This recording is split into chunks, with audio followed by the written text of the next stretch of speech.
John Long, Wild Rivers Real Estate, First Weber, and Tom Hawk here with Dave Russell, owner of Brantwood Lodge.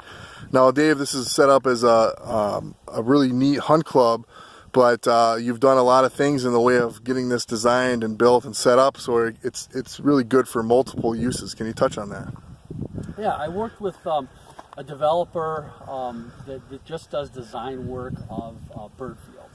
Kester's Nurseries down in Omro, Wisconsin. They've been doing that for 80 years. And so we designed the property with water holes and areas for all the migratory birds that come through. Plus we also have woodies that stick around. And then also for grouse that are native in the area, the turkeys, and obviously, you know, the deer and the bear and whatnot. And then we do have quail and pheasants and chukar that we let go. So this 20-acre field was just a cornfield, and then I put in under Brantwood Acres, which is our farm, and it's a legitimate tree farm. We put in 1,250 Christmas trees. We did a lot of apple trees, pear trees, plum trees, and obviously with the bird pens and greenhouses there, it's a regular farm.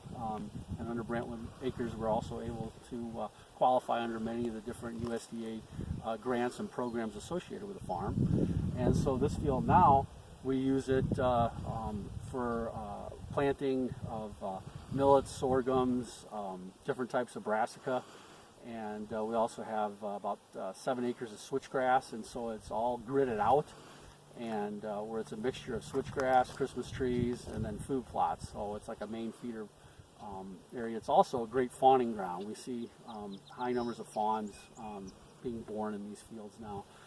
In Price County, we can still feed deer. Many of the other counties in the state don't allow that anymore, but here we still can, so we also have a feeding program as well on the property. Now, you've got 160 acres here, and I know it's surrounded by county land, and there's a lot of state land in the area. But of our 160 acres here, I know when you bought this property, you talked a little bit about the road system that you had put in. Can you touch on that?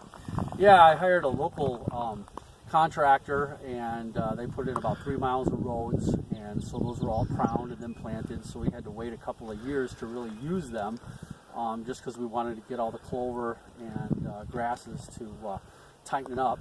And then in some of the lower areas then brought in gravel to fill it in, so we can take our golf cart throughout the whole property, which is nice. And then we have 6 shadow hunter large blinds that can hold 2 hunters in there. They're the crossbow blinds, and they're positioned on smaller food plots, like kill plots on the property itself. And so in each one of those is a couple of office chairs, little Mr. Heater, and some shooting bags to rifle rest. And whenever that was put in, we brought in 90 large dump truck loads of paper mill sludge from PCA. So that's like Miracle-Gro potting soil. So that's what we have on these food plots that are in the swamp that we had cleared out, right on the edge of these massive wildlife areas that nobody can really access unless you want to go crawling around through the swamp.